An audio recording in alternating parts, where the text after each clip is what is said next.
I gave this presentation originally at Schaefer Theological Seminary in Houston, Texas, a year ago, and I want to bring it to you this evening because I think you'll be very interested in what I have to say about Bible earthquakes. Call it the greatest earthquakes of the Bible if you want. Maybe they make that the title tonight. And save your questions at the end. I'll develop that further. I'll be talking about the earthquake at the cross, more specifically at the Shepherd Lutheran Church, and I'll be talking about Mount St. Helens and geologic activity there on Sunday afternoon.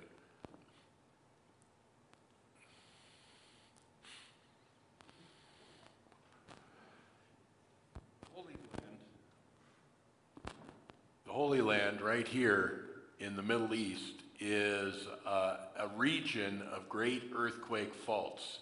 The Dead Sea Jordan Rift runs from the Red Sea through Israel, Jordan, and the Dead Sea right here, up into Lebanon, into Syria, and up into Turkey. And that Dead Sea transform fault is the site of many big earthquakes and the earthquakes of the Bible. And I want to take you on a trip and let's examine some of the evidences for the history of earthquakes in the Bible. The terminology is kind of cool. Let's see here.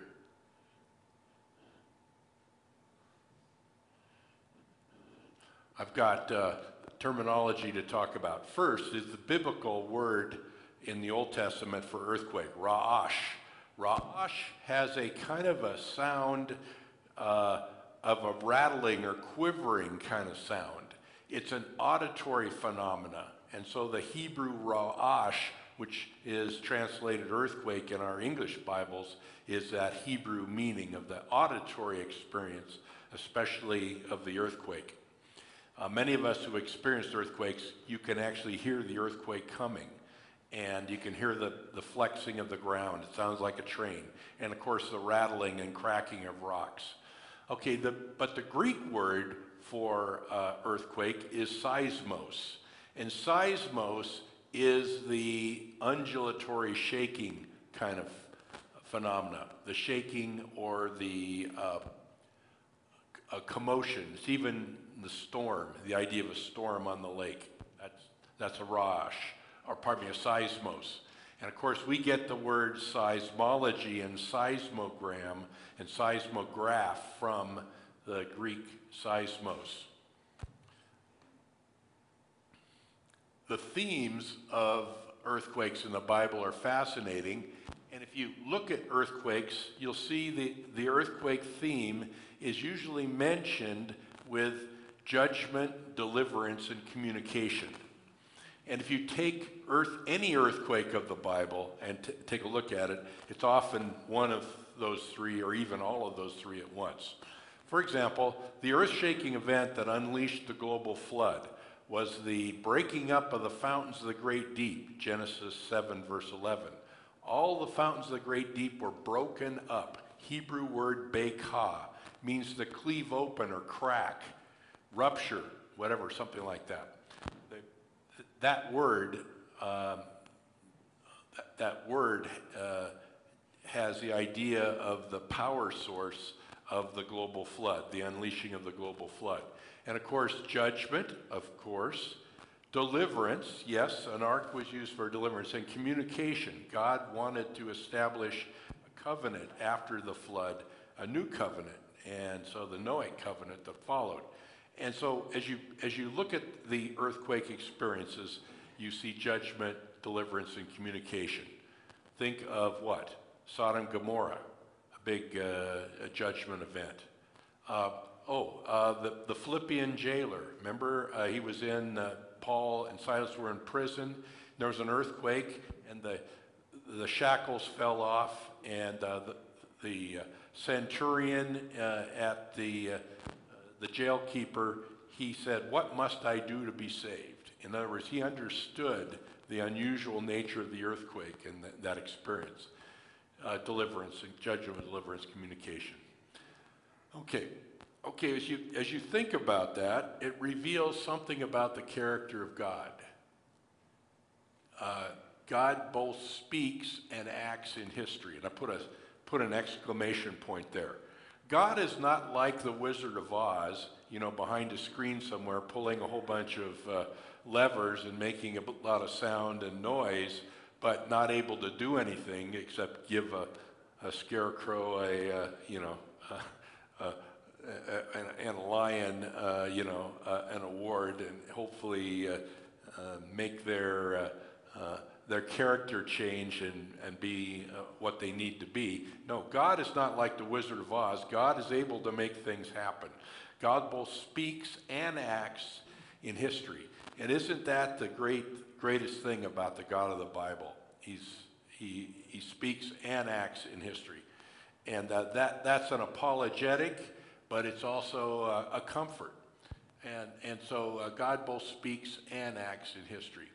And then earthquakes are part of the signs of the time. In the Olivet Discourse, Matthew 24, the disciples come to Jesus and say, what is the sign of your coming and of the end of the age? And of course they want to know signs. And Jesus has been talking to them about signs and wonders. Wonders are awe experiences that call our attention to God. Signs have a certain meaning or interpretation that are designed to focus our attention on some particular facet that God wants to communicate to us.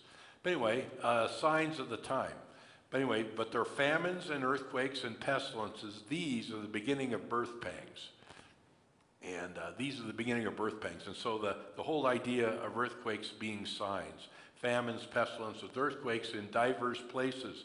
Don't let these alarm you, for these must come, but then the real signs that will follow those non-signs that precede the signs. That's the general tenet of earthquakes that Jesus is telling us about. And there's this colossal motif in Scripture. Let's call it the seismic theophany motif. How's that for some really highfalutin professor jargon? The seismic theophany motif. But the idea is, from the experiences of people with the accounts of Scripture in the Bible, that if God comes down to earth and is visible or shows himself in some way, there will be a giant earthquake. Okay, and that seismic theophany motif is through the writings of Scripture. We might talk about how it was generated. But the seismic theophany motif is in Hebrews chapter 12.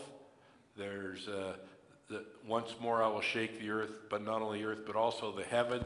And we're going to receive a kingdom which cannot be shaken. There's this eschaton, this final state that we'll have. We're going to live in a tectonically quiet planet. Total stability.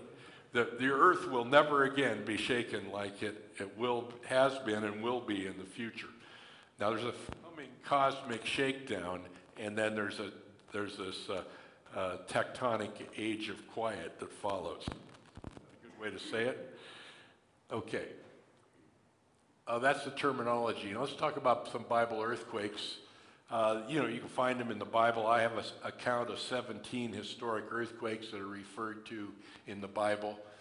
Displacements seen in geologic features, like for example, you're driving the I-70 road cut and you see those tipped up strata, and then you see the faults that cut through the rock layers.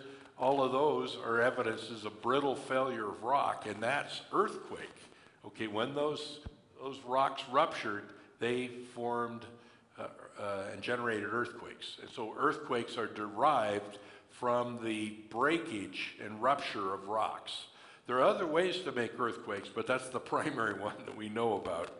And anyway, displacement. But what's interesting is you can see the damage in archaeological sites in Israel and Jordan, for example. There are biblical earthquakes that are mentioned, and you can see the damage in sites.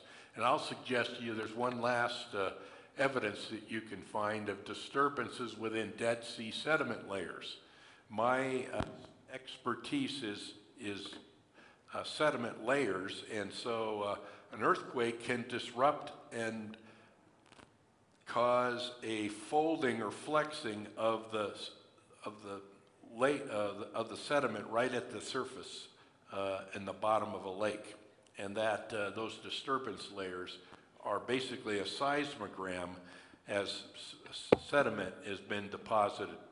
And over the last 4,000 years, the upper 30 feet of Dead Sea sediment contains the layers with the disruption events of the earthquakes of history. And that's fun to look at that and think about that. Okay, let's talk about the 7 greatest earthquakes of the Bible. These are my favorite ones to talk about. Maybe you have a list that maybe your list is different than mine. But Creation Week, day 3, what happened? God said, "Let the waters be gathered together into one place, and let the dry land appear." And it was so. And the gathering together of the waters he called seas. And that's interesting, quite a interesting thing. But it obviously was the formation of ocean basins and elevated continental surface. That's what I believe. And so probably some type of vertical tectonic process associated with the formation of continental crust and ocean floor rocks, which are higher density, and so some type of earthquake disruption or tectonic event.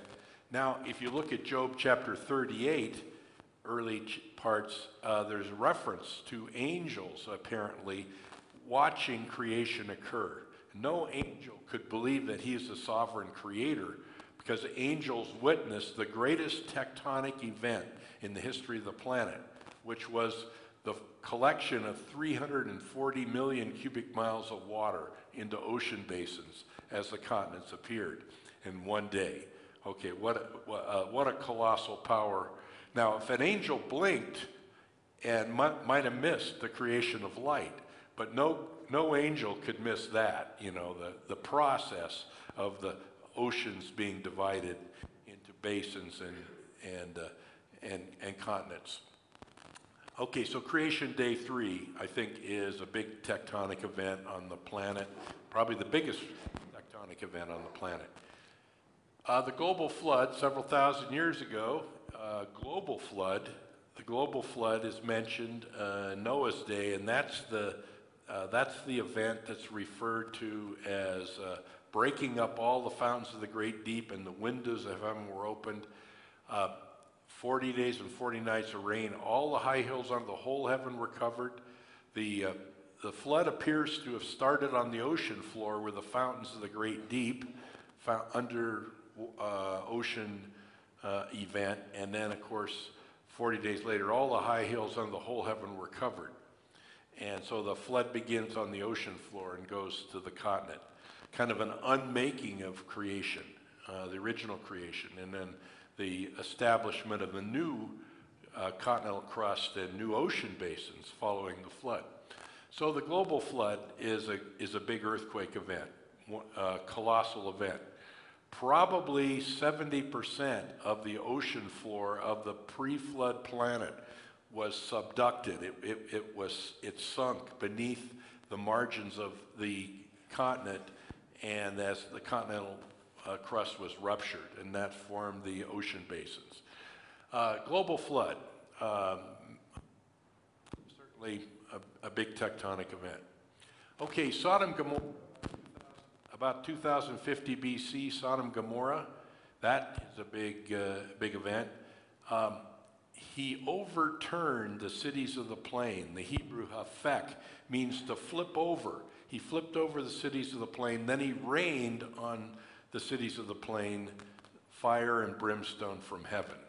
So a colossal judgment event on those cities. Sodom, Gomorrah, Admah, Zeboim. Of the 4 cities that are mentioned, the 5th city, Zoar, is the place where Lot fled. He was spared during the catastrophe when he fled to Zoar. He made a deal with the angels that were going to nuke the whole place, and he survived in the middle of it. He didn't want to go to the mountains. They said, flee to the mountains lest you be swept away, Safa in Hebrew. But he did not do that, and so they said, okay, you can survive here. And then he eventually went up in the mountains, of course. Okay, Lot survived the catastrophe, but Abraham knew about it.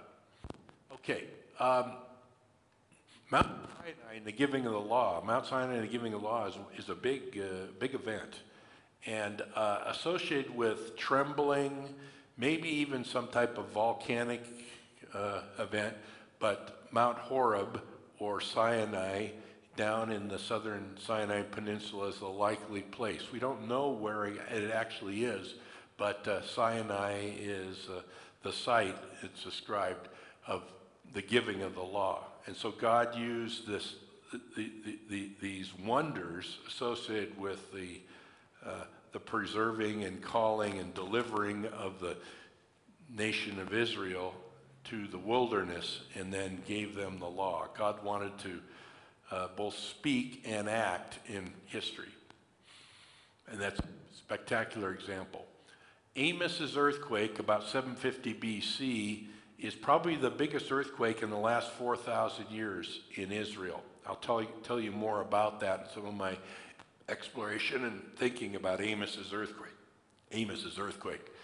Amos's earthquake during the days of Uzziah, king of Judah, during the days of Jeroboam II, king of Israel, and that's the context for that. I believe that Amos, the prophet, predicted the earthquake. The words of Amos, which he saw concerning Israel during the days of Uzziah, king of Judah, during the days of Jeroboam, king of Israel, 2 years before the earthquake. That's the way the book of Amos opens. And I wanted to know Amos because why? He did what no geologist has ever done. What? He successfully predicted a magnitude 8 earthquake. Okay, and of course the book is understood, I think, best as the earthquake theme that's through the book. Okay, and then Qumran earthquake, 31 BC. The Qumran earthquake of 31 BC is not mentioned in the Bible. 31 BC, spring of 31 BC, during Herod the Great's reign, about 5 years into Herod the Great's reign, there is this earthquake associated with the Battle of Actium and the consolidation of the Roman Empire. And then following that, there's famine and other things that happened. But that set the example of what an earthquake would be like for all the people in Judea.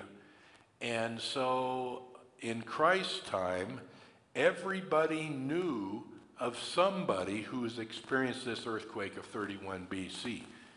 And so that's the context of the New Testament. The earthquake of 31 BC was the biggest earthquake in the last 2,700 years, about a magnitude 7.2 earthquake in Jericho area. And that along the west side of the Dead Sea, epicenter Jericho, but close enough to Jerusalem to cause severe damage. Josephus says 20,000 men of Israel died in the earthquake. So it was a severe, very severe earthquake. And that had an immense impact on the writing of the Bible. And probably people speculated about what were the signs that the Messiah was going to come. And that's probably one thing they were thinking about. Qumran earthquake, 31 BC, especially there at Qumran, where you can, at the village of Qumran, where the Dead Sea Scrolls are buried, you can see the geologic and archaeologic evidence of the earthquake. And then the crucifixion earthquake, 31 BC, April 3, 33 AD, the earthquake at the cross. I believe that was probably a magnitude 5 earthquake, locally very severe, but not a killer quake, but it did catch everybody's attention. And of course, the centurion at the cross said what? When he saw the earthquake and the things which are done, he said, surely this man was the Son of God. as Jesus died on the cross, there was an earthquake. Other things as well. I'll talk about that Sunday morning.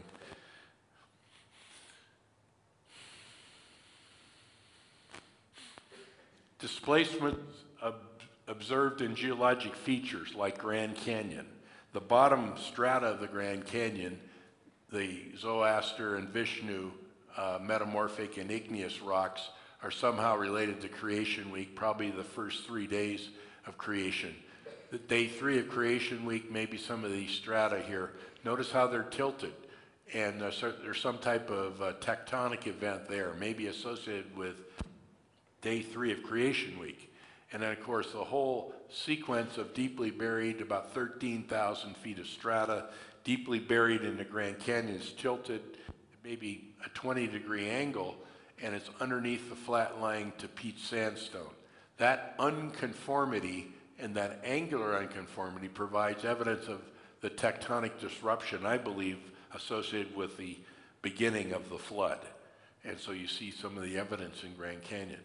Grand Canyon strata show the basement rocks, and the flood strata show the effect of tectonics and earthquake activity. And then finally, the plateau surface itself. Up here, there's a flat plateau called the Coconino and Kaibab Plateau.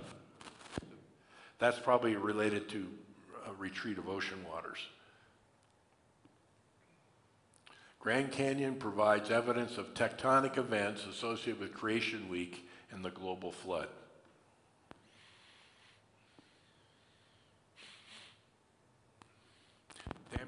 Damage seen within archaeological excavations. Southeast of the Dead Sea, I've studied a few of these very interesting sites. I'll talk a few about those. There's excavations in the upper Jordan Valley, especially associated with Amos's earthquake, and excavations in the Judean foothills, for example, Gezer, and of course over in the desert in Qumran, the village. So those are all things to talk about. Earthquake evidence seen in archaeological sites. There's a big tell in Jordan, southeast of the Dead Sea. It's about 500 feet long and several hundred feet wide, and it has a wall around it, and it appears to be a city which was knocked down and toasted. Here you see the temple site on the Babadra site, which I think shows evidence of burn. You see the burn in the soil. There's charcoal layers, and you can see the rock walls that have been flattened. Back there is the main wall of the tell that's over 20 feet in width. It goes all around this gigantic archaeological site. There's the south wall of Babadra, the collapsed debris, symmetrical collapse. And that was a wall about 20 feet wide that just collapsed in place. It wasn't the battering ram of armies or slow and gradual plucking away of sand grains in between the boulders that caused the wall to fall. It likely fell in some type of earthquake event, just a symmetrical collapse and burn of the city. And so those are the kind of things that you think about when you think about biblical earthquakes.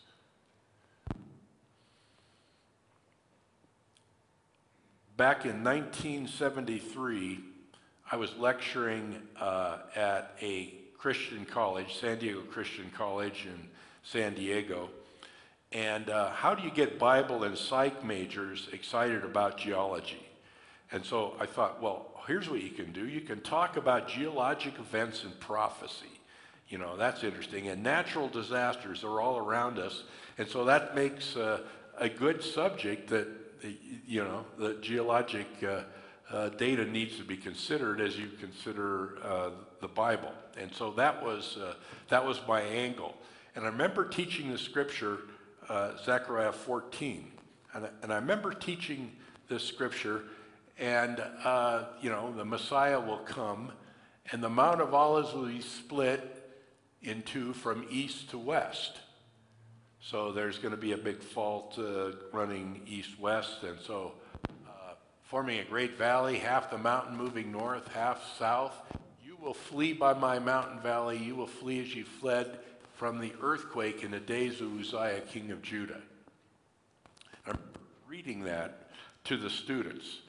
And then the next thing I said was, how many of you remember anybody talking to you about the San Francisco earthquake of 1906? Nobody could raise their hand. We had all forgotten about the San Francisco earthquake, which was less than 70 years before. Okay, nobody could raise their hand. Nobody had direct firsthand experience with a witness who had described the San Francisco earthquake. And these are kids that grew up in California, and so they should know about these things, but they didn't. And then imagine this. I'm reading this verse, and I know something. I know that Uzziah was king of Judah in about 750 BC, and they're writing 230 years later in the post-exile period. They've returned to Jerusalem. Now imagine this. The children of Israel experienced an earthquake somewhere back there about 750 BC, and Zechariah is saying, you will flee as you fled from that earthquake 230 years ago. And as I talked to the students, I said, boy, that must have been a big earthquake. And to be remembered 230 years later, because we can't even remember the San Francisco earthquake after 70 years. So everybody must have remembered this earthquake. It must have been the quintessential earthquake in the experience of that Iron Age time there in the Middle East. And so I said, somebody ought to go to Israel and ought to study the archaeological sites and the geologic sites to find evidence of this big earthquake in Uzziah's time. And then after the lecture, a student came up to me and he said, I'm just graduating and I'm going to Institute for Holy Land Studies in Jerusalem, and I'll check it out. I'll let you know what I find. Now, I'm a professor of geology at a Christian college, and when somebody comes up to me and tells me that, they're going, go with God's blessing, and Lord be with you. But the last thing you expect is what? To hear back from them, right? They're launching their career, they're going every which way. Well, anyway, this student was named Gordon Franz. In 1973, he's telling me he's going to the Institute for Holy Land Studies, and he's going to study Isaiah's time and the time of Uzziah's earthquake. So anyway, about every 6 months, he'd write me a letter and talk to me about the archaeological sites that he was finding. After 17 years of writing me papers, I said, I got to go see this place. So I went and saw some of the archaeological sites, and he became quite a celebrity, even among archaeologists, because he's very good at, because I'd helped instruct him on how to discern earthquake evidence in archaeological sites. Well, anyway, that's interesting. And Gordon Franz went on to co-author a paper with me and a professor at San Diego State University called Amos's earthquake, an extraordinary seismic event of 750 BC. So anyway, that's an interesting story. Comes out of Zechariah 14, verse 5, 4 and 5. There it is, International Geology Review, the article Amos's earthquake, extraordinary Middle East seismic event of 750 BC. And so he wrote about it. It was a geophysical journal, a geophysical journal. It's, the International Geology Review, and the geophysical journal had accepted our paper, which had 75 references to Scripture in it. And that's kind of unusual that you would see an article with 75 Scripture references, especially in a geophysical journal. Now, the editor came back and said, that's really kind of strange to have all that reference to the Bible. And I come back to him and say, well, that's data. That's data, and that's why we need, your journal is into publishing data, right? Not those Bible verses are data for this article. So that's the story about Amos's earthquake. Deformed wall at Hatzor. Hatzor is northern Israel, north of the Sea of Galilee, and you can see this excavation that was done. The plumb line shows you vertical, and you see the leaning wall? The leaning wall, southward leaning wall, indicates that the epicenter of the earthquake was to the north, and that the wall's leaning to the south as the waves went from north to south. The big, long surface waves deformed the wall. Just off to the right side, there's a collapsed house. They found articles of daily use, like pottery, vessels, and even fruit smashed below the ceiling that had fallen directly on the beaten earth plastered floor. You know, evidence of catastrophic collapse of the city. And so Yadin wrote about it when he excavated the Iron 2B horizon there at Hatzor. And so earthquake evidence, somewhere plus or minus 30 years around 750 BC. Here's the outer wall, north side of Gezer, Tel Gezer. That's one of the fortified cities of Solomon. And the stratum is called Iron 2B, so it's about 750 BC. But what we see here is the foundation courses of the wall, north wall, and you see they're offset.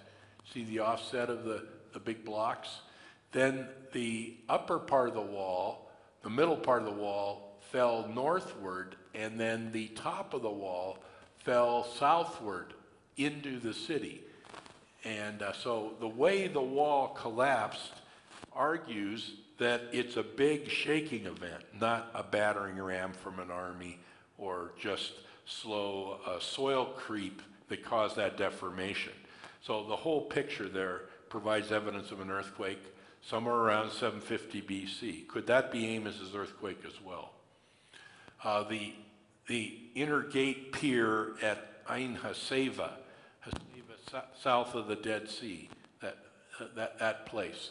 And here you see, look at the pier of the gate is collapsed and sunk, and even rocks have cracked because of the rotation and slumping.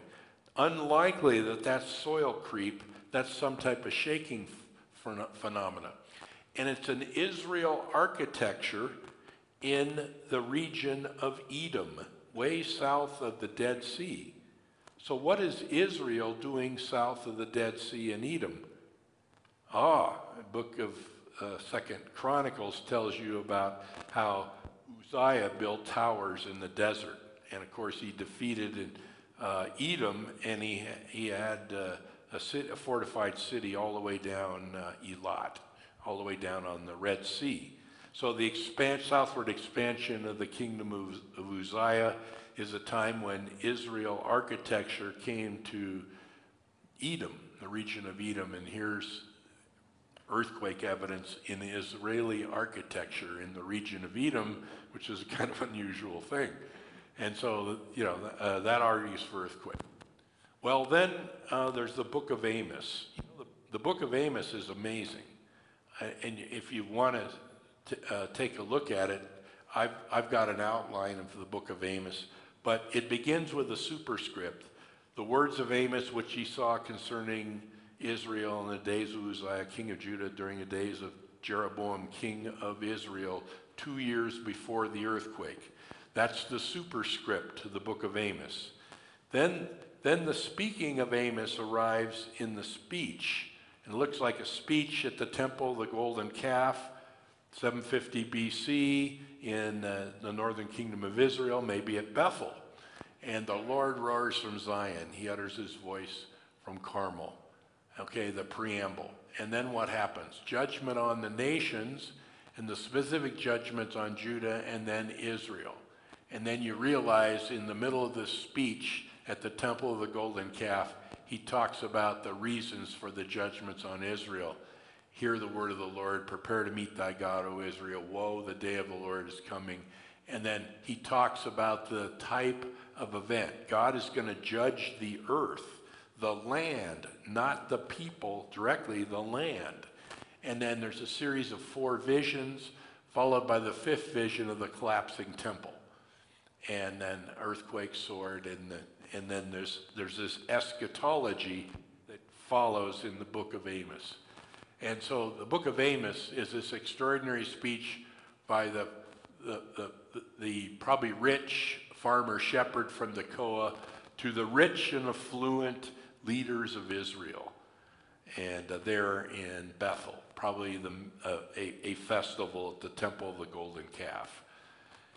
And so the book of Amos is provocative, especially the earthquake theme. Amos 1:1, the book superscript, 2 years before the earthquake. The preamble to the book of Amos, Amos 1:2, the Lord roars from Zion, he utters his voice from Carmel. That's taken up in the book of Joel, Joel 3:16, heavens and earth shake, the earth shakes. And then Amos 2:3 is the operational, what God is going to do to judge Israel. God's action is directed at the earth, I believe. I'll talk more about that. Amos 3:14 and 15, Bethel's altars and houses will be judged. There's an image in Amos 6, 9, and 10 of the survivors who come to bury. When they come and bury the dead, they're not mad at an attacking army. They say, hush, do not mention the name of the Lord. They realize that it's some type of disaster that's struck and not an attacking army. So a geologic disaster seems to fit. And then Amos 6:11, God breaks in pieces big and little houses, the summer houses, the winter houses. And then the trembling, heaving, and subsiding, and all that motion kind of thing. And then finally the vision of the collapsing temple.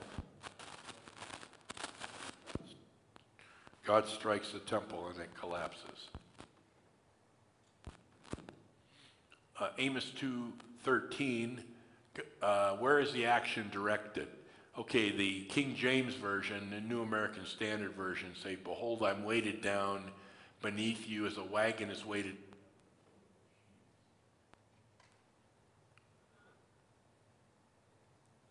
The other view is that Israelites, okay, the NIV translates it this way. The verb is problematic. I will crush you as a cart crushes when loaded with grain. NIV. Or could it be directed at the earth?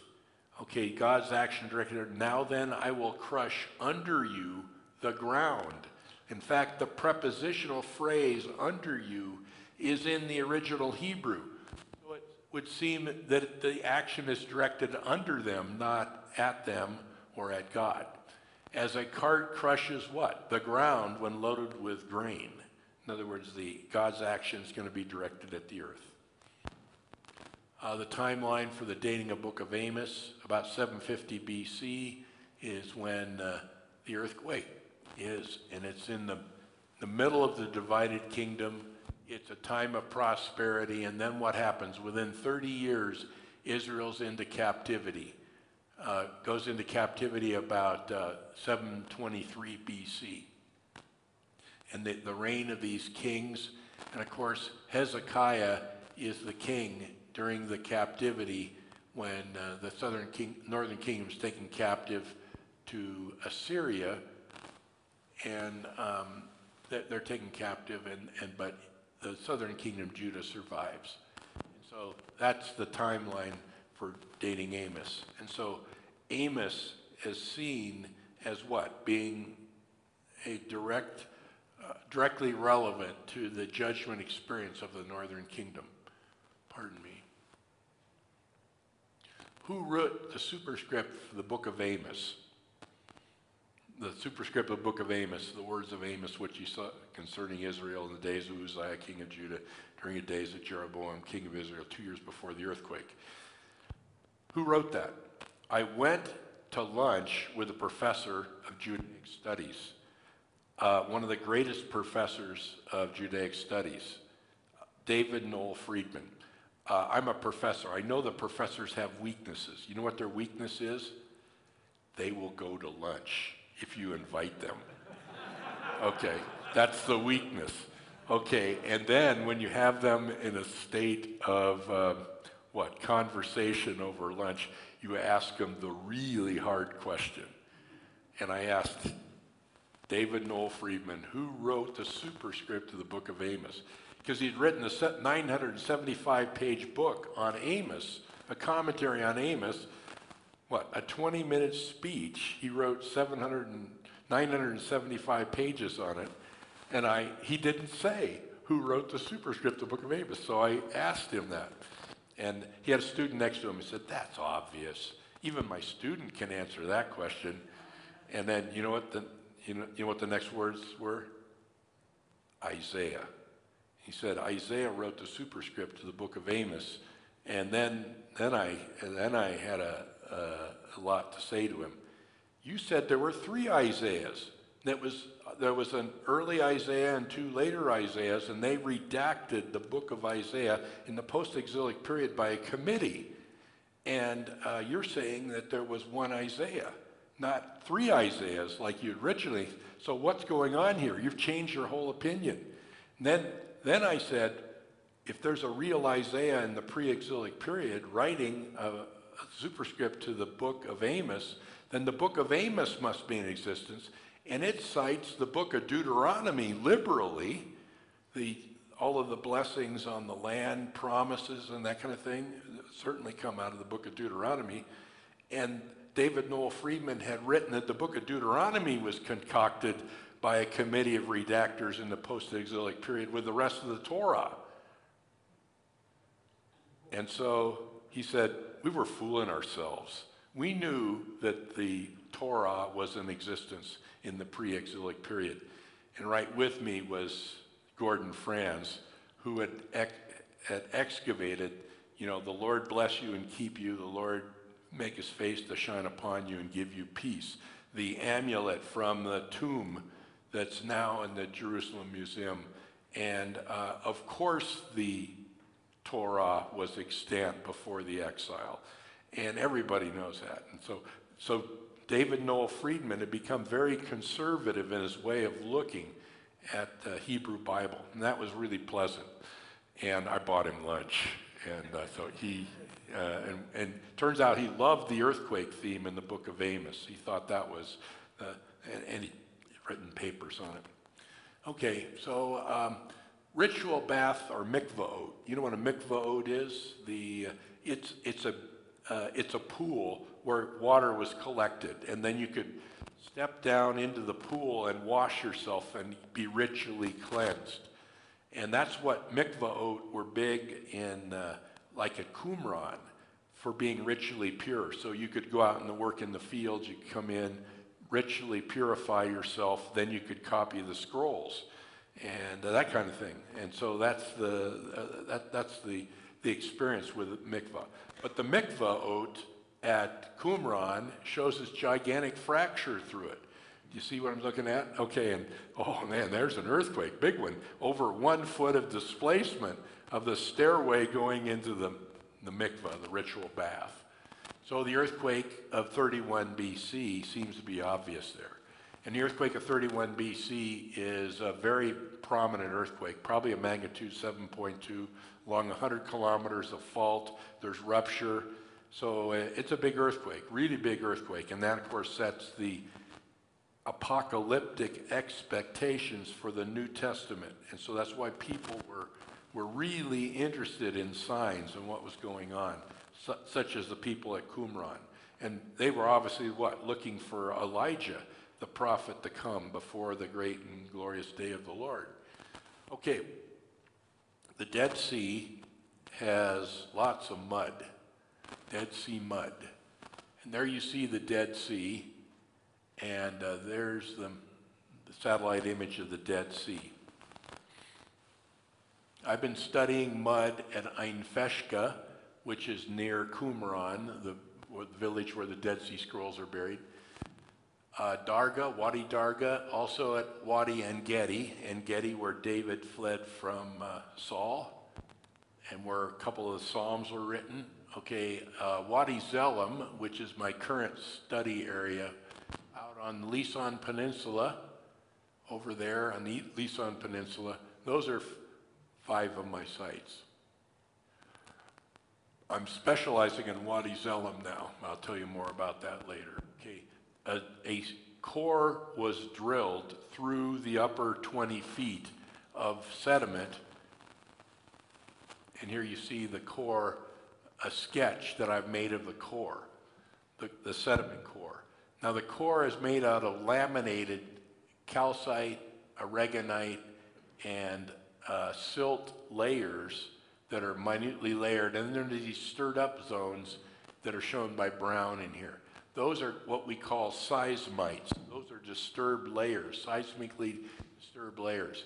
The earthquake of 1927, earthquake of 1837, going back, earthquake about 1033 AD, earthquake of about 31 BC, that's very prominent in the sediment. And then right above it, about 60 years later, is the earthquake of 33 AD, plus or minus 3 to 5 years. Could that be the earthquake at the cross? It's there in the sediment layers. Whoop, let me go back there.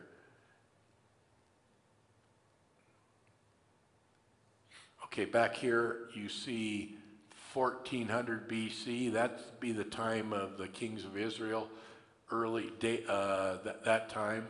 Could that be, and well, that would be the giving of the law. Could that be the fall of Jericho, possibly? Okay, earthquake at 1010 BC, somewhere in there. Could that be the earthquake associated with Jonathan and the armor bearer as they assault the Philistines? Remember, they were behind the lines. They climbed up this very steep precipice. They were going to attack single-handedly almost the army, and of course, what happened? The earthquake caused the stampede of the Philistines. The Canaanite army left, and then of course Israel was victorious in that battle. Okay, there's a prominent earthquake down about 2050 BC, plus or minus probably 50 years, right in that range. Could that be Sodom and Gomorrah? I think time of Abraham, it's about right. So as you're looking at this, it's interesting. I'll show you what the seismites look like. There's the laminated mud. The technical term is laminite. You see what it looks like? The thin layers of white are aragonite. That's a calcium carbonate mineral with a little bit of gypsum thrown in. And then you have the black dark gray layers. Those are silt layers. Those are clay layers when there's flooding and when the water's murky because of surface streams going into the lake, creating the mud-filled lake, not the chemical precipitation that's normal summer sedimentation. So approximately annual, perhaps, and so that's the typical laminite. Okay, take a look at this. You see up here at the top a disturbed layer. Okay, and there's a disturbed layer right here, but normal lamination. Disturbances when Dead Sea sediment. Okay, as the sediment is laminated and deposited, that's what we have right here. The laminated sediment is deposited.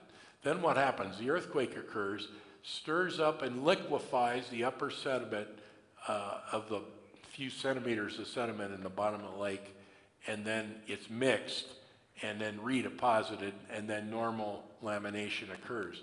So you have this liquefaction event or fluid deformation event, and that's we call a seismite. It's a mud layer which has been deformed by an earthquake. We're getting pretty proficient at seeing what the disturbance layers look like. Here's a very prominent one, almost an inch thick, from right here all the way up to about there. You can see the deformation of the laminated sediment the original, and then how it fell back on itself, and then normal lamination formed later. Seismite, a mud layer which has been deformed by an earthquake. There's a detailed look at the seismite, about 2 centimeters thick, just slightly less than an inch thick. Okay, that layer, those 20 feet thick, contain layers. So that's what I've been doing. I've been studying the upper 20 to 30 feet of Dead Sea sediment. I've been studying it in these gullies right here. There's the gullies. Here you see some of the gully area. You can see close-up detail. And look at, there's the seismite in there. See the seismically disturbed layer. What was the earthquake at the cross like? I've been able to be on the epicenter of an earthquake twice during my lifetime. Wow. God gives us experiences. Okay, I've been on the epicenter of an earthquake twice. Okay, what does it sound like? It sounds like a cannon going off. Then you hear this big explosion, you feel the ground shake, then you hear the earthquake leave. Okay, if we're distant from the epicenter, you feel the waves, then you hear the earthquake coming and it passes you. It's a different feeling on the epicenter of the earthquake. It's like a cannon going off, explosion sound. And so that's likely what the earthquake at the cross was like, a cannon going off. And then you could hear the earthquake going. And a magnitude 5.1 earthquake, magnitude 5 earthquake would be a significant ground shaking event. And it, of course, it would homogenize the sediment in the lake. That's that kind of thing. And so that's why the centurion, when he saw that simultaneously with the death of Christ on the cross, he thought, surely this man was the Son of God. Jesus answered, watch out that no one deceive you, for many will come in my name, saying, I'm the Christ, will deceive many. You will hear of wars and rumors of wars. See, this does alarm you. Such things must happen, but the end is still come. Nation will rise against nation, kingdom against kingdom. There will be famines, earthquakes in various places. These are the beginning of birth pangs. Beginning of birth pangs. Matthew 24, the Olivet Discourse. And so famines, earthquakes, famines, pestilences, and earthquakes. Hal Lindsey says there's an earthquake sign being fulfilled. I've debunked Hal Lindsey. There's no earthquake sign that's being fulfilled. He thinks there's an increase in the frequency and intensity of earthquakes in the 20th century. Same with Grant Jeffries. He wrote about it too, picked up that thing. I've been studying 20th century earthquakes, cataloging earthquake, magnitude 7 and greater earthquakes. Here you see the frequency by year from a very well respected catalog of earthquakes, and the magnitude of magnitude 7, the frequency of magnitude 7 earthquakes is slightly decreasing with time. You can see on the order of 22 down to about 19 per year. It globally is the frequency, and if you plot the best polynomial, you'll see some type of oscillatory thing. Looks like birth pangs, doesn't it? Okay, and then what? Okay, slight decrease through the 20th century. That's consistent with a tectonic period in the past, and now we're living in a tectonic period of quiet going into the next future tectonic period. The data, I think, speaks well for slight decrease in the intensity and frequency of earthquakes in the 20th century. Since about 1930, we've been measuring magnitude 6.5 earthquakes and above, and so it looks like a decreasing trend there.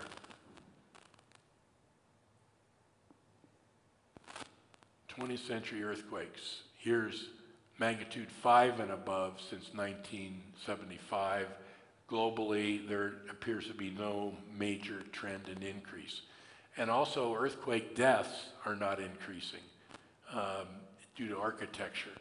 Here's what we've learned. Many prophecy teachers affirm a pronounced increase in the frequency and intensity of 20th century earthquakes. The globally regional earthquake data indicate decrease in the frequency and intensity of 20th century earthquakes.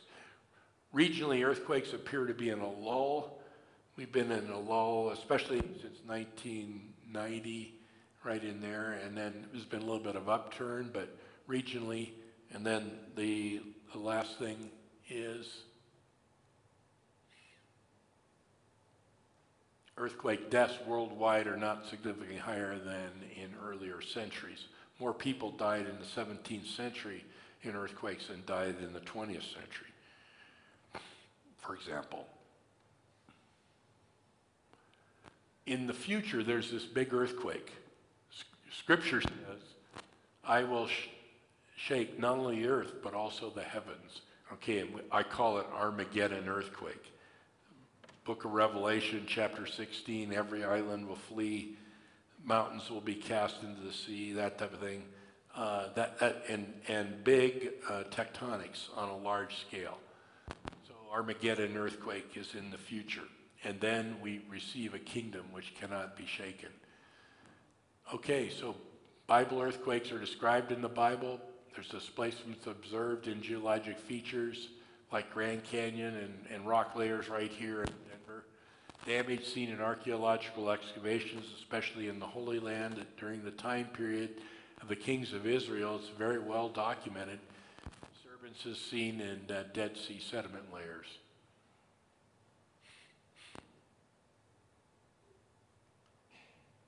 Okay, I've talked to you about Bible earthquakes. Before we break for questions, let me talk about this.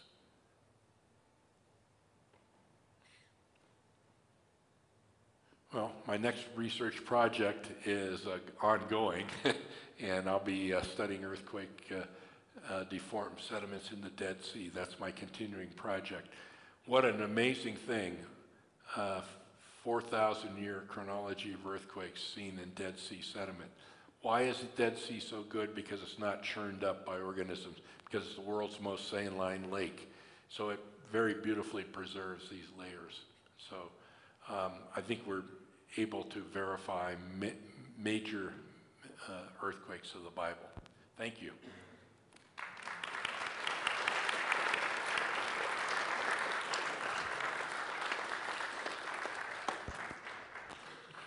Okay, we will at this time begin our traditional question and answer period. If anybody has to leave, please remember the sign-up sheet in the back as you're going on your way out. Otherwise, after the question and answer is over, we have refreshments downstairs, and we can all go downstairs and meet together and talk things over. And I'm sure Steve will be willing to field additional questions at that time.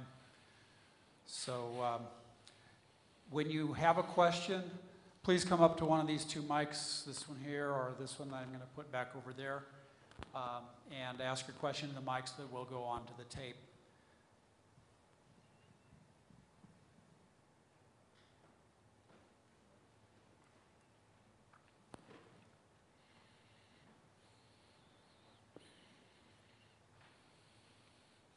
Did I beat you, Terry? You're first. You're first. Yeah, you go. Go ahead. Go ahead. All right. Mine was just a quick one. On your chart where you showed the core and the core sample and the evidences of earthquakes there, how did you establish the dates of the entire column? Did you start with the basement as being a known one, or? Yes. Really good question. Okay. And every place I go and look at Dead Sea sediment, I'm seeing all these sedimentary layers, but they don't have name tags on them what year they were made in, right? But there are things about the sediment that have wide continuity that I can understand. For example, during the time of the period of the Judges, the Dead Sea was lower than it is now, okay? And so there are beaches and beach ridges, and so I can find the period of Judges in the upper 20 to 30 feet of sediment and I can draw that. There's a big earthquake, 31 BC, which leaves a very prominent, the most prominent layer up above there. And, that is easily spotted. Then I've got carbon fragments on it, which can be dated by carbon-14 dating. Carbon-14 dating is our friend. It dates things only thousands of years old. And plus or minus 50 years on the 31 BC earthquake deformation layer. So that I can go in there, and I'm looking in between. Amos's earthquake is back about 750 BC. It's a big layer, actually 2 layers. There's a big aftershock associated with it. And so the basin was radically altered by Amos's earthquake. And so those are tie points. And then we have the archaeological, like for example, the faulted mikvah at Qumran, you know, the stairway in that ritual pool, can be followed on shore, and it forms a scarp or a fault trace that goes into the sediment to the south. And there's juxtaposition of fault, architecture, sediment. So that's the way I'm dating the layers in Dead Sea mud. A couple questions, Dr. Austin. Just wondering, first, where were the 2 epicenter events that you experienced? Okay. Where were you during those? Okay, I was in La Mesa, California one time, and that's in the suburbs, and I felt this pow event, and then I thought, did a natural gas tank explode? What's going on? And then I felt the shake, and then I heard the waves traveling away, and it was about a magnitude 3 event, but I was right on top of it. When was that? That's got to be back in the 80s sometime, yeah, maybe late 80s. And then more recently in the 90s, I was north of Ramona, California, and then I experienced another one, and that was a little bit bigger event, and then I heard the explosion sound. On both of them, I heard the helicopter blades. Okay, when you hear the explosion, then you feel a shaking, then you hear whoop, whoop, whoop, whoop, whoop, like helicopter blades, you know, that kind of sound. And that's the earthquake leaving, and it's creating some type of atmospheric event. And so now I'm fully educated in how to understand epicenter seismic phenomena. And Yes. when you hear a helicopter coming, you start looking for it. Yeah, there you go. Okay. Second question is, I'm sure you're aware of the new book about the Grand Canyon from the old Earth creationists. I forget the title, Grand Canyon Testament to an old Earth or something like that. Yeah. What do you think of it? Are you going to write a critique of it or anything like that? Okay, there's a rebuttal book written to my book. Isn't that interesting? I wrote a book on Grand Canyon, and the progressive creationist, theistic evolutionist wrote a rebuttal book to my book.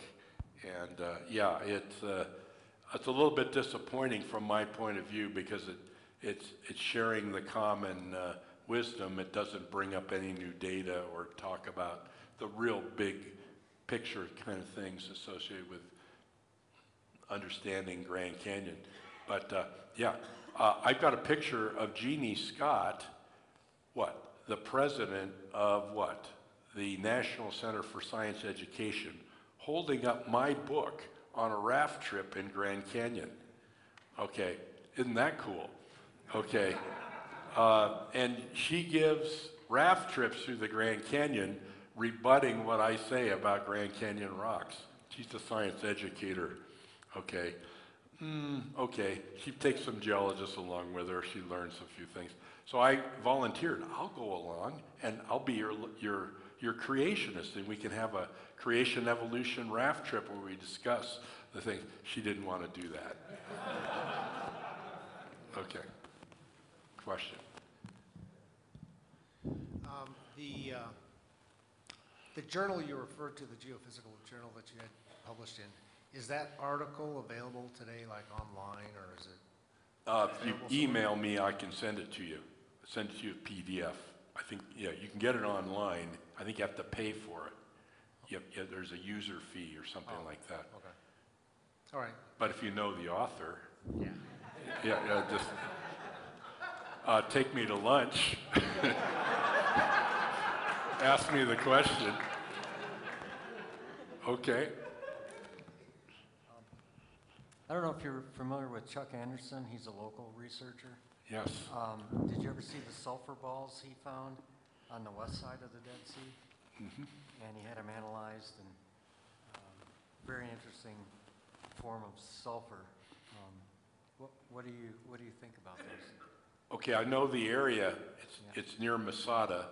Just It's on the road up to Masada. Right. And there have been some suggestions that that's the architecture, the fracture architecture of a town that's in there, and those are brimstone that's laying on top of the architecture. Right. And it's not architecture; it's fracture in lake sediment. And so it's not man-made. It's not an archaeological site. And the ball-like structures are sulfate, not sulfur, and they would be called gypsum. And so I think that's not a volcanic origin or something like that. It's probably sedimentary objects as well. So that's probably I don't think that's the Sodom or Gomorrah or the Admah Zeboim, the other cities of the plain. Okay. I know it's interesting. He put them in a charcoal grill and lit them up, and the heat coming off of them was like nothing you've ever felt before. So they are unusual form like that.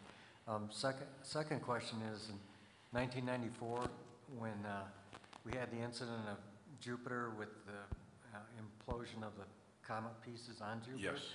I was at an observatory in Pennsylvania, and while we were waiting for the feed to come in from the JPL, they had this NASA program to entertain people, and so I clicked on one of the links, and it had worldwide earthquakes from 1900 to 1990. And what you did is it had a map of the world, and as you scrolled it and you started it, it would scale through each decade. Yes. It would take about maybe 20, 30 seconds for each decade. And I'm not sure what the reference point was. I think it was a 6.0.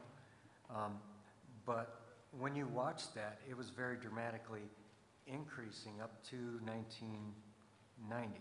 Yeah. And everybody that was watching it was saying, why is this happening?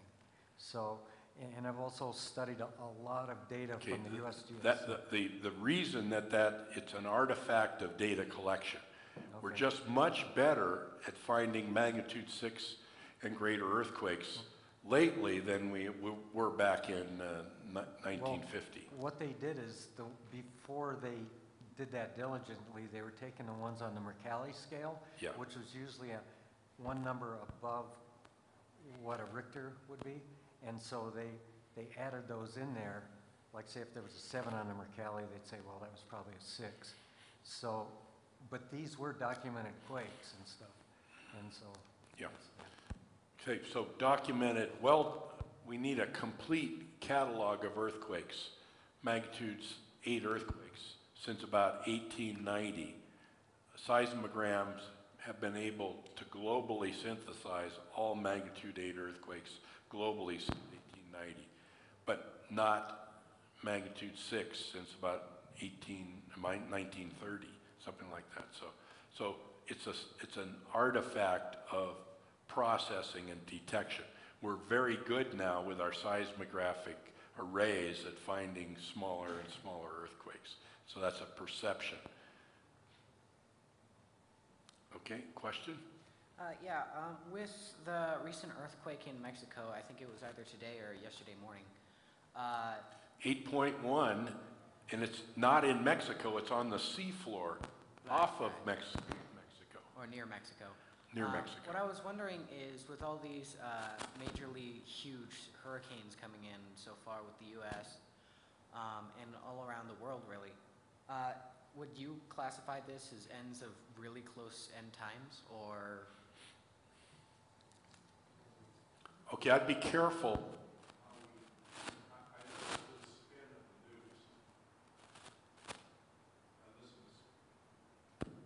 I listened to spin of the news. Okay, now Irma has now been, they've got winds clocked at 185 miles per hour, right? And we heard about that on the news. They said, we haven't found an earthquake or a hurricane with that, that speed of wind. But they haven't been able to measure using Doppler wind measurements that accurately earlier hurricanes. So you want to be careful in talking about, how you talk about these things historically. We seem to forget, that Hurricane Carla in Texas was huge, okay, and Harvey was a huge one, but yeah, we want to be careful how we compare, but compare apples to apples.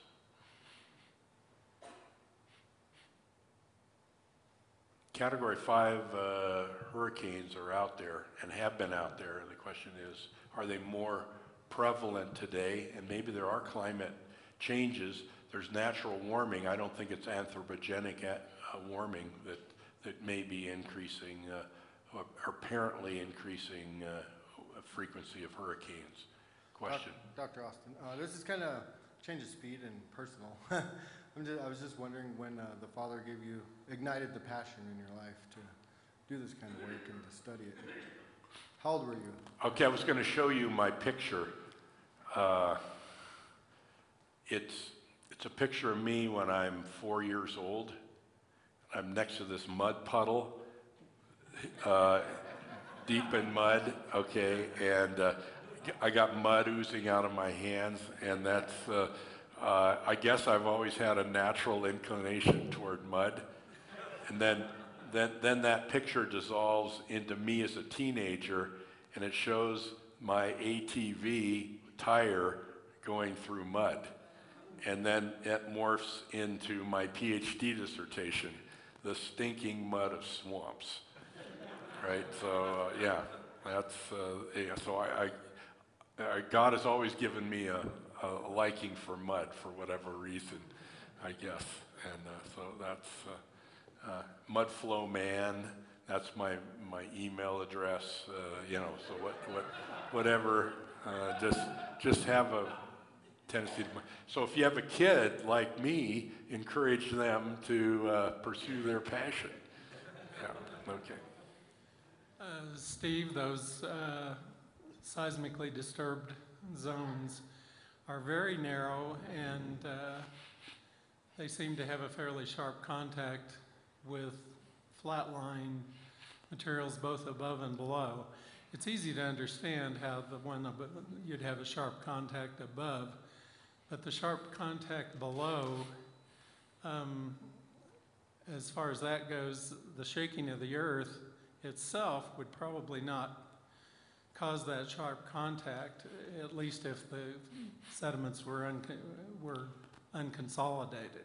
Yes. So are you thinking maybe the earthquake caused the water to shake those upper sediments and distort them?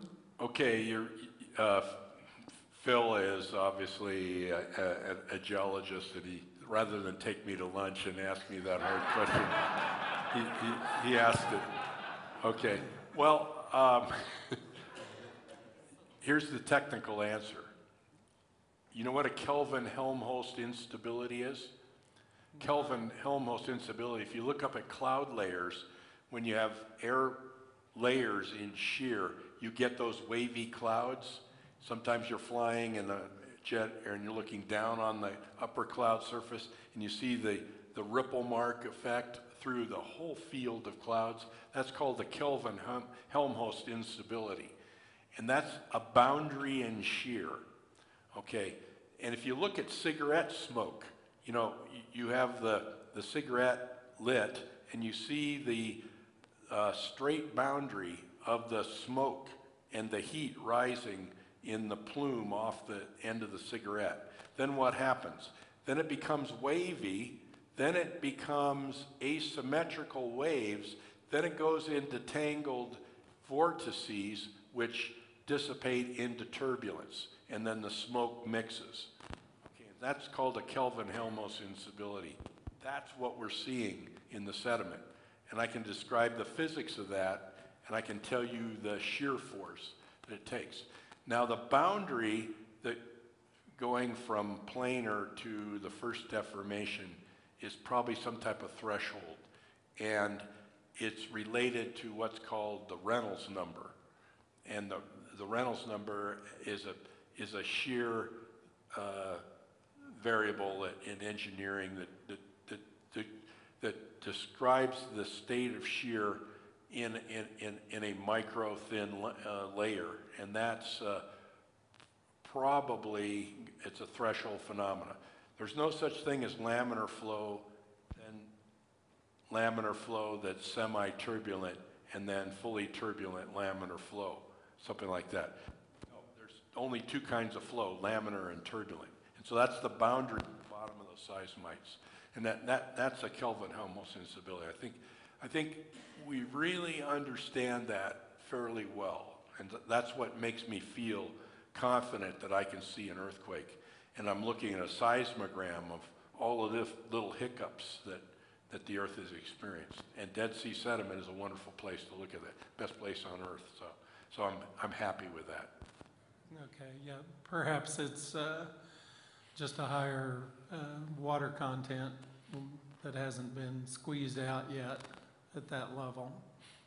Yes, so the water content of the sediment and the degree of compaction affects its viscosity, and the viscosity and the Reynolds number tell you whether it's going to behave in a turbulent way. So that's the technical answer. Good answer. Thank you. Does it sound like I know what I'm talking about? Okay. You know, when you open two windows on the car, you know, in the back of the car, and you hear the pup, pup, pup, pup sound, that's a Kelvin-Helmholtz instability. What happens is the air that's flowing back through the window and into the window is laminar, and then all of a sudden it breaks out into turbulence, which creates a sound. Then it relaminarizes and goes back to being a laminar, and so there's an oscillation of 20 oscillations per second. So that's that's one of those boundary effects. So now I'm looking at coffee, I am cream, and I'm thinking all kinds of weird thoughts. I'm looking at oatmeal now and chicken soup differently, and you know how how conductance and convection occurs in liquids. Yes. I actually have a different couple of questions here, but I just wanted to follow up on Phil's question, because I wasn't clear on what the actual geometry or dynamic of what's happening when the earthquake goes across underneath a body of water like that. Yes. Is it predominantly a shear action where the floor of the water body is, or the rock or the sediment on the bottom is shearing against the water? Or is it predominantly up, or is it a circular motion, or what's happening there? Okay. Another spectacular question. Okay. Listen to this. You know, I've been sitting on the ground during an earthquake, sitting on solid concrete when an earthquake comes at me. What do I feel first? I feel the P wave. You know what the P wave of the earthquake is? That's the pressure wave. That's a sound wave is pressure wave through gas, but the pressure wave through a solid is a back and forth oscillation and compression. Okay, so you feel the P wave. The P wave is able to go through the boundary of water to sediment in the bottom of the lake, like it's not even there. In other words, liquid and solids transmit P waves. Okay, now there's another kind of wave, a sideways shaking wave that shakes sideways, and what that wave does is it reaches the sediment water interface, and what does that wave do? It can't transmit shear stress to the water above because the water has no shear strength. So what has to happen? That has to go into Kelvin-Helmholtz instability. That's what creates that, and that's the mechanics of that. So it's the shear wave, the horizontal wave, like shaking a rope side to side. That type of wave is what goes into the boundary, create the Kelvin-Helmholtz instability. Then there's the rolling wave, that comes over the surface of the Earth. That's that, it feels like a circular motion, and that's the surface wave. And there's love waves and Rayleigh waves. There's different types of those waves, but that is going to go through the lake as well as the sediment, solid and liquid. So it's just that one type of wave that creates that boundary effect that we're studying. That's, cool. Yeah. And because I know what a magnitude 5 earthquake looks like at distance from the epicenter in sediment, then I can calibrate the earthquake at the cross. Or what I believe the earthquake at the cross is if it's the Jerusalem magnitude 5. That's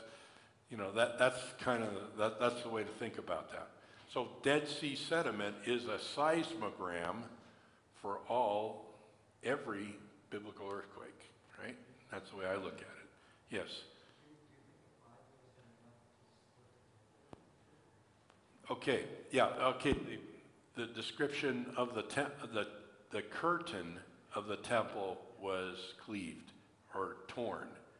Okay. Which curtain? The outer curtain or the inner curtain?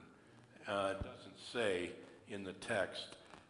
Is it the curtain of the Holy of Holies, or is it the curtain outside the main temple facing the altar? We know from Josephus there's an external curtain and there's an internal curtain by the Holy of Holies. I think both were torn, but probably the centurion would have looked up at the temple and said, "Oh, there's a big earthquake. Yeah, it tore the curtain of the temple." And of course, Matthew records the tombstones that were moved and the cracks that occurred in rocks. So those are magnitude 5 epicentral effects kind of thing. So that's kind of why I'm thinking of the earthquake at the cross as magnitude 5. There's also a lunar eclipse associated with the death of Christ. April 333 AD, there's a partial lunar eclipse. It's occurring right as Christ dies. The moon goes into the Earth's shadow, and then 15 degrees of Earth rotation, so about 3 hours later, the moon rises over the Mount of Olives. Passover is supposed to be a time of celebration. There's a funeral dirge, maybe even a red moon, That's what Acts seems to talk about. Peter, in his speech, says there'll be signs in sun and moon, and then he says, "You are witnesses of these things." So, and he's referring to the inhabitants of Jerusalem. So they knew about the wonders that occurred when Christ died.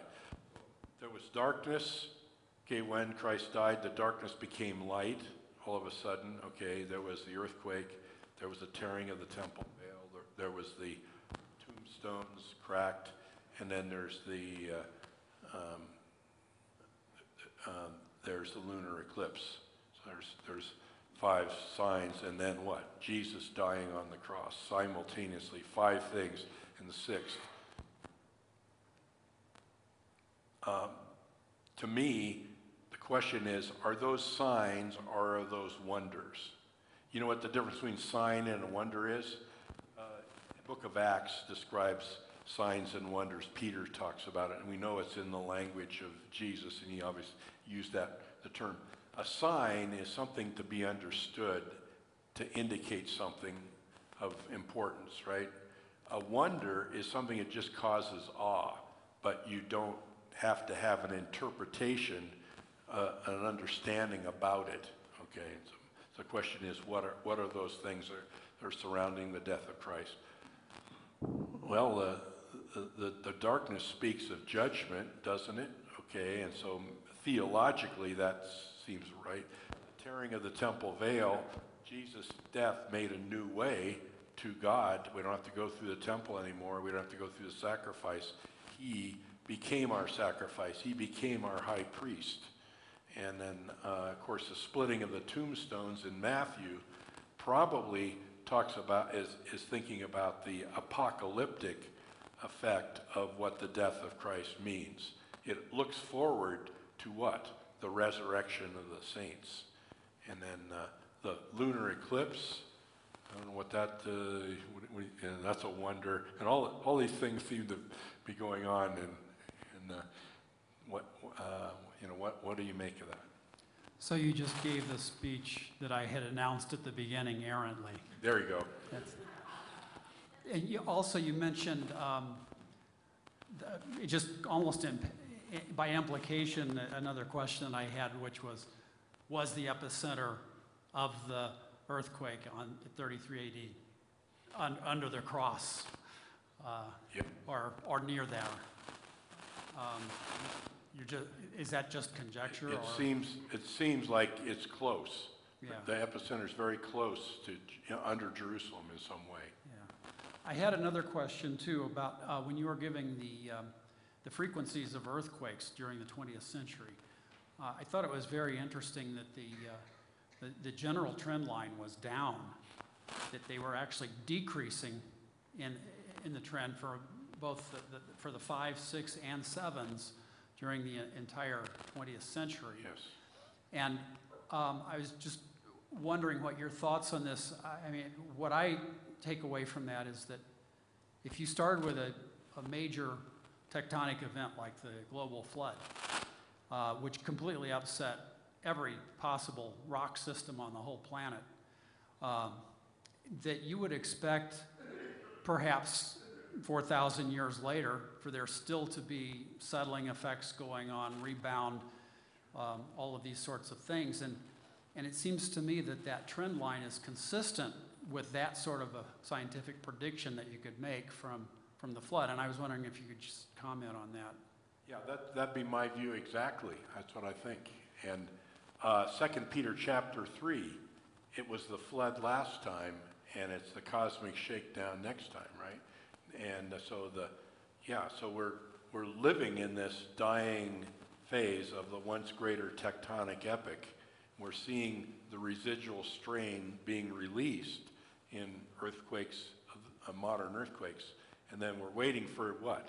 The foot of Jesus to touch Mount of Olives to unleash the big earthquakes of the future, right? And so the stored energy in an earthquake. Is it possible to have 9 or 10 earthquakes? And the answer is yes, but we can have a different mechanism for earthquakes.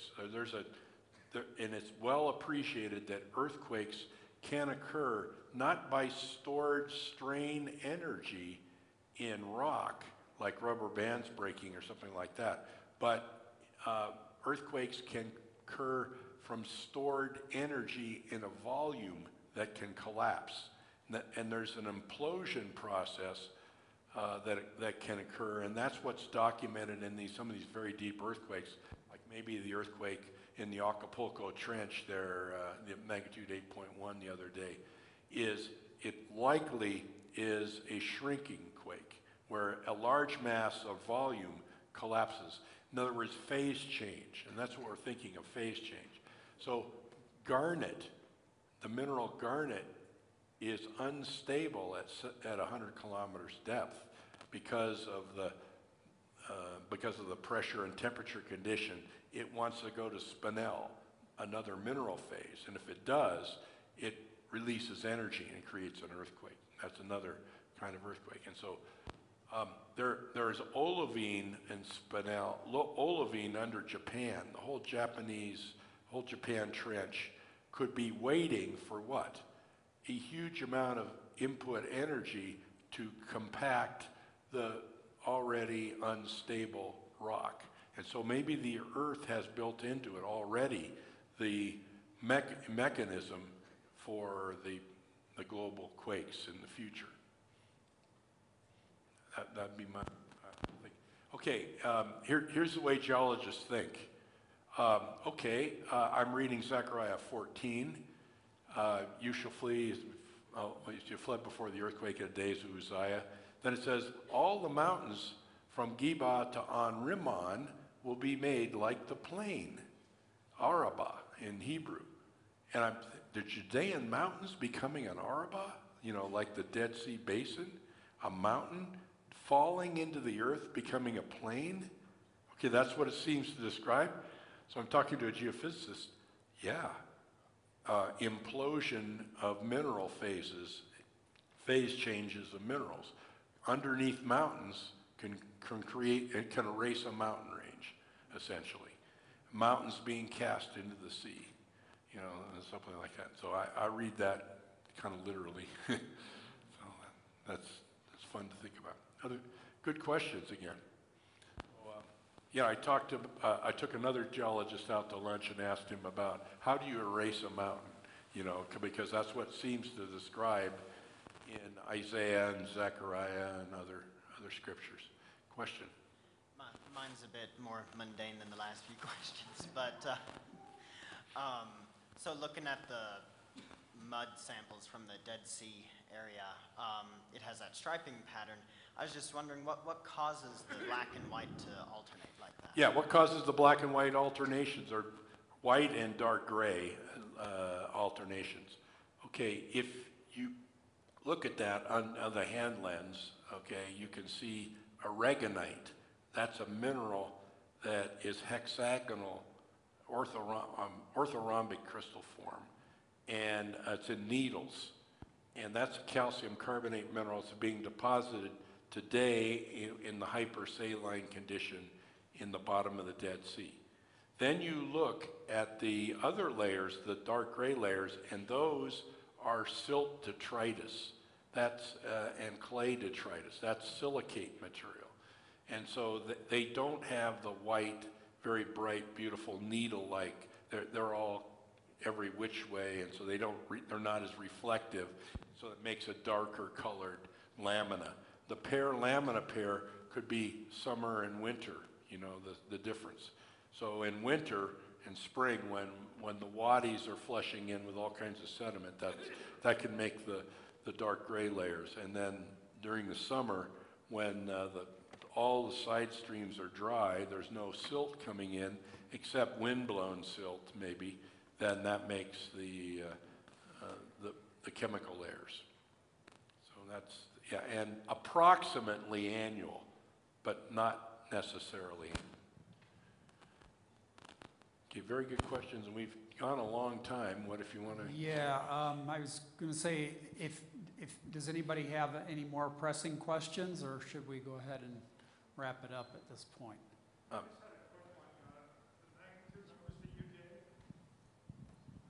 Was that based on your evidence, your interpretation alone? Is that in the literature? I'm just curious. I found that very interesting. Some of those seismite layers in the Dead Sea mud have been interpreted by other geologists to be earthquakes, okay? And they're suggesting what the magnitude of those earthquakes is. And they would be very similar to what I believe. There's at Tel Aviv, the University of Tel Aviv, there's people working on Kelvin-Helmholtz instability that are pointing to Dead Sea mud, some of the phenomena we're talking about. So this is the front line of research, but seems good. Second Timothy 3:16, all scripture is inspired of God and acceptable for what? Reproof, for correction, training, righteousness, what? That the man of God may be thoroughly furnished unto all good works. Okay, and so Scripture provides a framework for us doing good work, right? And so why not do the mud in the Dead Sea? That's